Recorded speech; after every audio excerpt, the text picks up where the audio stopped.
बातमी आहे जालना जिल्ह्यातली। जालनामधले दोन ज्येष्ठ नेत्यांमधल्या फोनद्वारे झालेल्या संभाषणाची बातमी। एक नेते भाजपचे आहेत तर दुसरे शरद पवारांच्या नेतृत्वातील राष्ट्रवादीचे।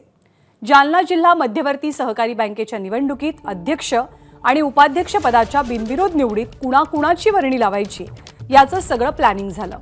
हे प्लॅनिंग झालं शिंदे गटाचे जालन्यातले नेते अर्जुन खोतकर यांच्या निवासस्थानी। पण प्लॅनिंगला तिसऱ्याच एका ज्येष्ठ नेत्यानं सुरुंग लावला। ठरल्याप्रमाणे जिल्हा बँकेच्या उपाध्यक्षपदी बबनराव लोणीकर यांच्या मुलाची निवड झाली नाही। त्याचा राग राजेश टोपे यांच्यावरती बबनराव लोणीकरांनी काढला।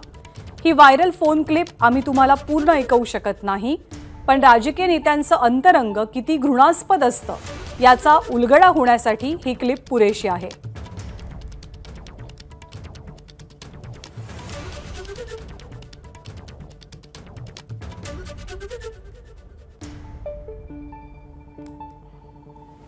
या दोन नेत्यांमधल्या संभाषणाची ती क्लिप नेमकी काय आहे आपण ऐकूया। अर्जुनराव साक्षीदार आहेत। अर्जुनरावला सुद्धा अर्जुनराव पण बोलले, मी पण बोललो, दानवेंना दोघांनी बोललो। ते म्हणले भैया साहेब आम्हाला काही प्रॉब्लेम नाही, तुम्ही पुढे दिलं तर आमचं काय अडचण नाही, पण ह्या वेळेस आम्हाला दिलं पाहिजे। तर काय बोलणार आम्ही? मी त्यांना एवढं टोकाचं झालं भांडण। मी काल फोनवर बोललो आणि आज ते आलते आता लग्नाच्या तिथं त्या ह्याच्यात। तर मी त्यांना म्हणलं हे असं असं आहे। ते म्हणलं आपण पहिल्यांदा बोललो बबनरावांना, त्यात आले नाही, चर्चेत नव्हते, हे नव्हते। मी म्हणलं ते काही असो, पण माझं त्यांच्याकडून एवढंच झालेलं की आपल्याला राहुलला उपाध्यक्ष करायचंय।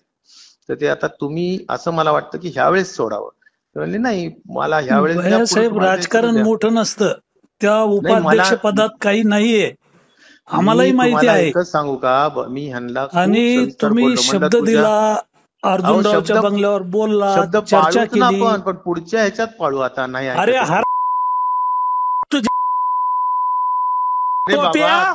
कडू तो टक्कल फोडतो तुझ्या चोर कुत्रा।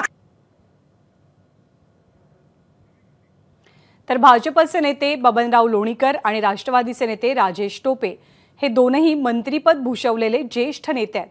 राजकारण्यांच्या या भाषेचं कुणालाही समर्थन करता येणार नाही। या फोन संभाषणाची ही क्लिप व्हायरल झाल्यावरती आम्ही दोनही नेत्यांशी संपर्क साधण्याचा प्रयत्न केला, पण त्यांनी काही आपली बाजू मांडलेली नाहीये।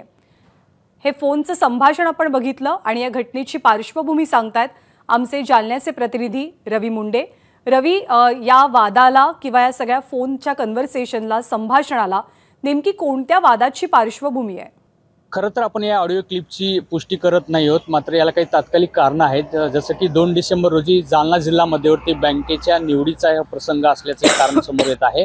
आणि या काळामध्ये राजेश टोपे यांनी कुठेतरी माजी मंत्री बबनराव लोणीकर यांचे पुत्र राहुल लोणीकर यांना उपाध्यक्ष करण्यासाठी मदत करण्याचं आश्वासन दिलेलं होतं। आणि हे आश्वासन न पाळल्यामुळे बबनराव लोणीकर यांचे समर्थक आक्रमक झाले आणि त्यांनी राजेश टोपे यांच्या जिल्हा मध्यवर्ती बँकेच्या खालीच जी राजेश टोपे यांची गाडी होती त्या ठिकाणी दगडफेक केल्याचा आरोप खुद्द राजेश टोपे यांनी केलेला होता। आणि त्याला कुठेतरी प्रत्युत्तर देत किंवा हा आरोप खोडून काढत लोणीकरांनी राजेश टोपे यांनी आपल्या समर्थकांवरती गाडी घालण्याचा प्रयत्न केला। त्या अनुषंगाने त्यावेळेस झालेली बाचाबाची आहे अशा प्रकारचं त्यांनी स्पष्टीकरण केलं होतं। मात्र त्याच दिवशी संध्याकाळी राजेश टोपे यांच्या समर्थकांनी बबनराव लोणीकर यांच्या घरावरती दगडफेक केली। ही सर्व कारणं पाहिल्यानंतर दोन्ही गटाच्या लोकांवरती आरोप झालेले आहेत। पोलीस स्टेशनमध्ये त्याची नोंद आहे आणि ह्याच कारणाचा कुठेतरी संदर्भ या ऑडिओ क्लिपशी जोडला जातो आहे। आणि त्या अनुषंगाने या दोन नेत्यांमध्ये, या आमदारांमध्ये बाचाबाची झाल्याची देखील माहिती आपल्याला मिळत आहे। आणि हाच वाद या ऑडिओ क्लिपच्या संभाषणाचा असण्याची शक्यता नाकारता येत नाही। तर जिल्हा बँकेच्या वादाची पार्श्वभूमी या संपूर्ण संभाषणाला आहे, परंतु एबीपी माझा या ऑडिओ क्लिपची पुष्टी करत नाही, परंतु राजकारण्यांच्या भाषेचं वास्तव या क्लिपवरनं आपल्या समोर आलंय हे तर नक्की आहे। धन्यवाद रवी या सगळ्या माहितीबद्दल।